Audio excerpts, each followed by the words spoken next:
तो hello everyone, इस video में हम लोग करने वाले हैं फिजिक्स की 25 मोस्ट इंपॉर्टेंट क्वेश्चन की प्रैक्टिस। तो चलिए स्टार्ट करते हैं फटाफट से। क्लास 11 वालों स्टार्ट हो जाओ, देखते हैं फिजिक्स में आप कितना क्वेश्चन प्रैक्टिस कर पाते हो, है ना, कितना क्वेश्चन आप सही कर पाते हो।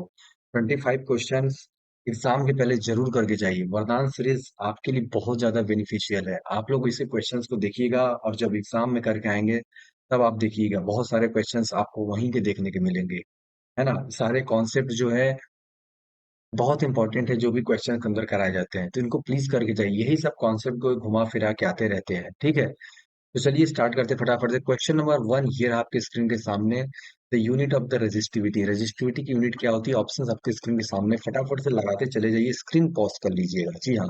अगर आपको लग रहा हो कि स्पीड तेज है तो स्क्रीन पॉज कर लीजिएगा। इसका करेक्ट आंसर है ohm meter is the right answer, है ना। रेजिस्टिविटी की यूनिट ओम मीटर होती है। बढ़ते हैं आगे।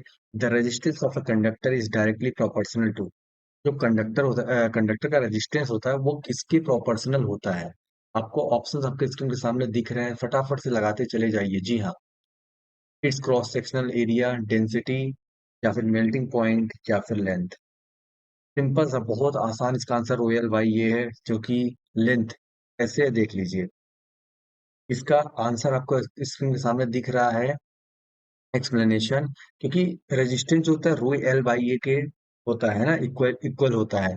तो लेंथ के डायरेक्टली प्रोपोर्शनल है और एरिया के इन्वर्सली। बढ़ते हैं आगे। Question number 3, the electrical resistance of insulator is, जल्दी बताइए, electrical resistance of an insulator is क्या होगा इनमें से? लो, हाई, इनफाइनाइटली हाई, या फिर zero? Which one is the right answer? फटाफट बताते चले जाइए, जी हाँ। इसका करेक्ट आंसर है गाइस इनफाइनाइटली हाई, जी हाँ।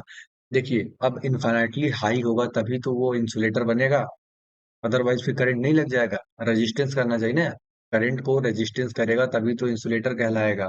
सिंपल सी बात थी।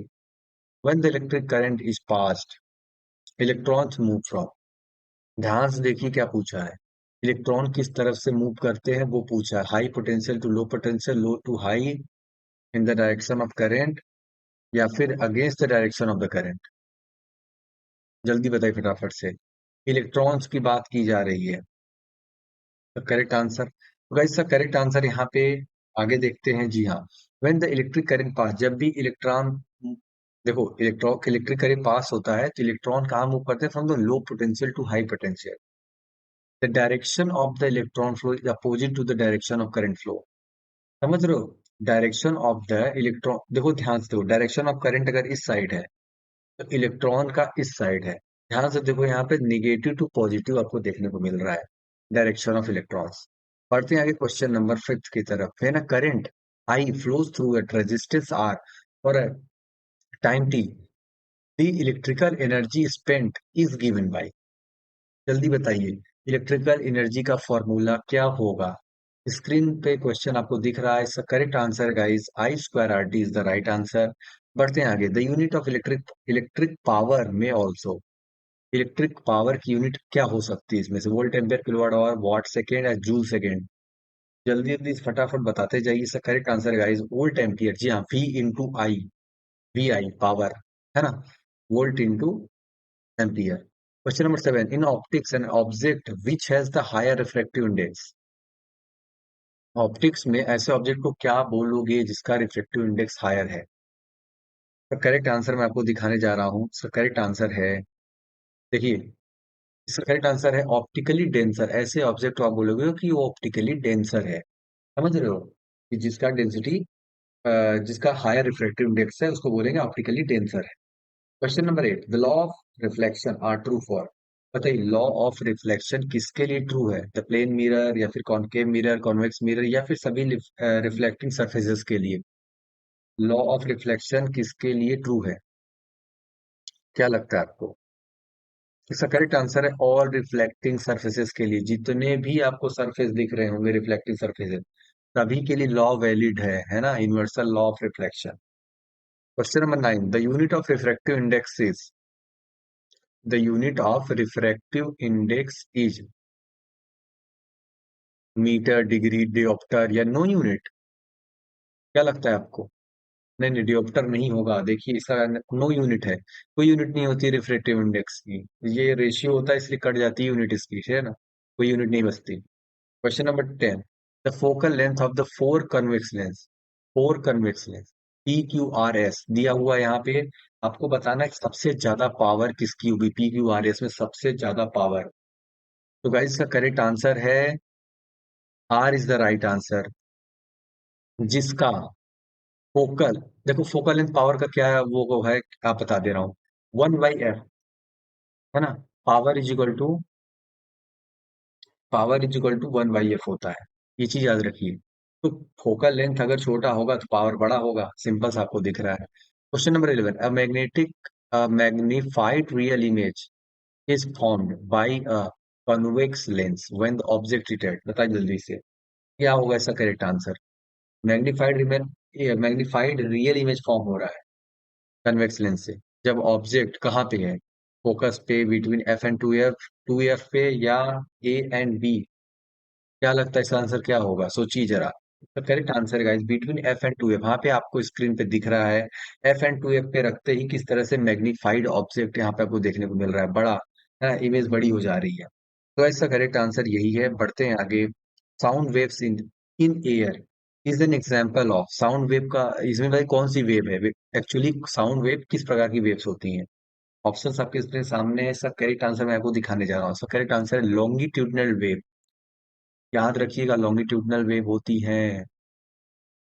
13, the law of gravitation describes the gravitational force between, बताइए, टू बॉडीज हैविंग मास, या फिर earth and point mass, earth and sun, या टू चार्ज बॉडी, किसके बीच में law of gravitational force describe होता है। द करेक्ट आंसर है any two bodies having mass, किसी भी बॉडी जिसके बीच में जिसका मतलब मास हो, उनके बीच में जो है ग्रेविटेशनल फोर्स लगेगा। Question number 14, if an incident ray, अगर इंसिडेंट रे पास होता है through the focus, the reflected ray will, जो रिफ्लेक्टेड रे होगा वो क्या होगा, पास करेगा पोल से parallel to the principal axis, retraces path, या फिर pass through the centre of the curvature.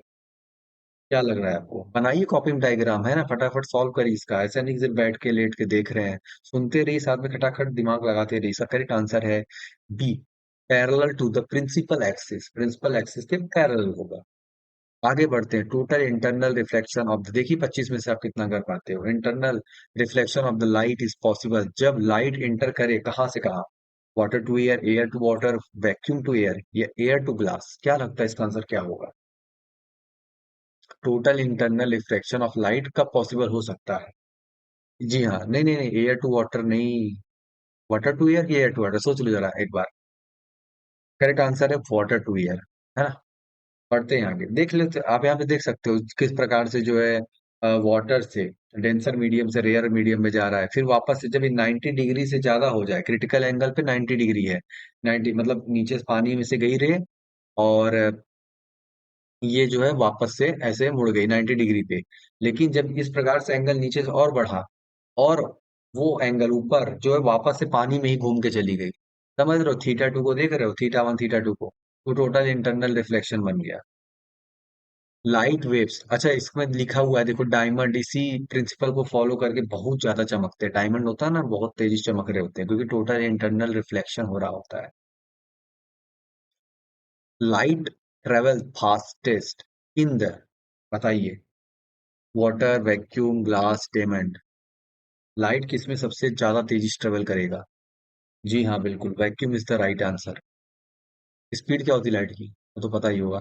Out of the seven colours white light which colour has the maximum wavelength, कौन से कलर का इसमें ज्यादा मतलब बड़ा वेवलेंथ है, वेवलेंथ, बताइए जल्दी फटाफट से।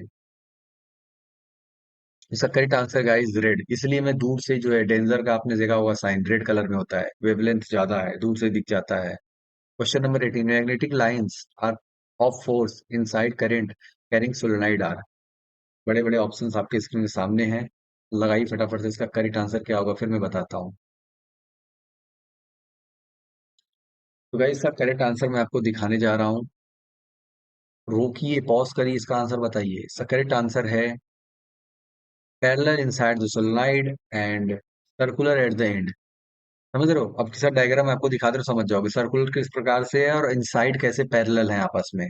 इससे इसके थ्रू आप समझ जाओगे जो ऑप्शन बी सी है, कैसे इसका सही answer parallel inside the line and circular at the end. ठीक है। क्वेश्चन नंबर 19, अगर आपको एसी जनरेटर को डीसी जनरेटर में बदलना हो, है ना, तो क्या कर सकते हैं, सोचिए।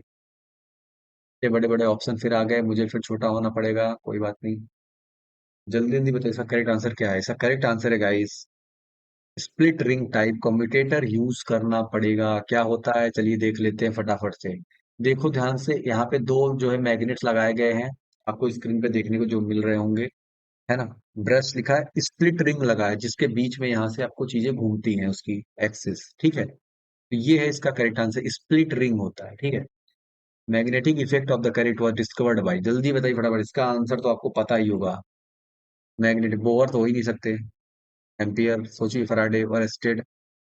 फ्राइडे नहीं है, और still is the right answer, A is the right answer. The nature of magnetic field line passing, कोई सुन के भी जाएगा ना तो भी इसको याद हो जाएगा। Nature of the magnetic field line passing through the centre of the current carrying circular loop. अब ध्यान से सोचिए ये क्या पूछ रहा है। Nature of the magnetic field line passing through the centre of the current carrying circular loop के बीच में nature of the magnetic field line आपसे पूछ रहा है।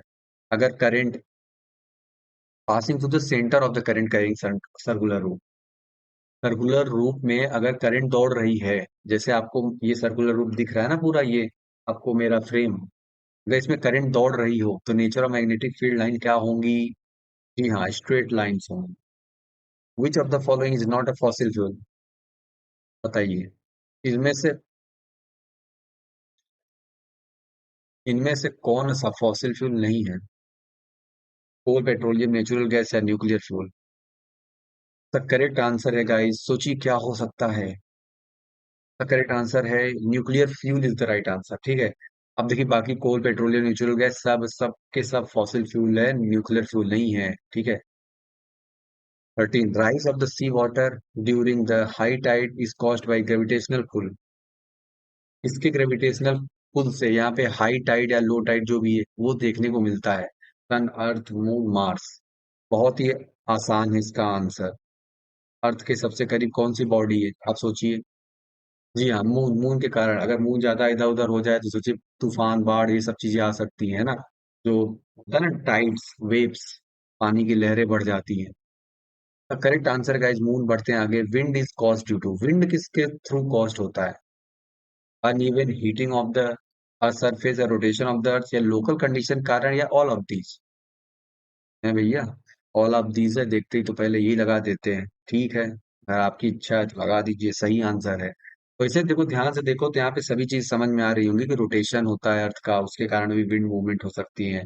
कुछ लोकल कंडीशंस भी हो सकते हैं, अनइवन हीटिंग भी, जहाँ पे ठंडा गर्म हवा एक जगह से दूसरी जगह फ्लो करता है ठंडे गर्म होने के कारण। क्वेश्चन नंबर 25, देखिए आप 25 में से कितना आंसर सही कर पाते हो। In the domestic electric circuit red colour, जो बताइए, रेड कलर इंसुलेटेड होता है ना कॉपर वायर, उसको कौन सा वायर होता है। Neutral wire, fuse wire, live wire, earthing wire. सोचिए, अब इन सबका कलर आपको पता होना चाहिए, है ना। कौन से कलर का वायर होता है रेड वाला, बहुत आसान है। इसका करेक्ट आंसर है सी, लाइव वायर। यहाँ पे आप देख भी सकते हो, live wire, earth wire, neutral wire, यहाँ पे आप देख सकते हो, ब्लैक, ग्रीन, रेड। गाइस ये था हमारा 25 most important question of the physics. I hope you like it and please follow and subscribe, है ना। इसमें आप देख सकते हो, आपको मजा भी आया होगा। तो गाइस ये है वरदान सीरीज का फिजिक्स का 25 मोस्ट इंपॉर्टेंट क्वेश्चन। के बाद केमिस्ट्री कर लेते हैं फटाफट, है ना। करके जाइए, सुन के जाइए, सारे वरदान सीरीज को आप करके जाइए, मजा बहुत आने वाला है। तो guys see you in next video, till then bye bye and take care.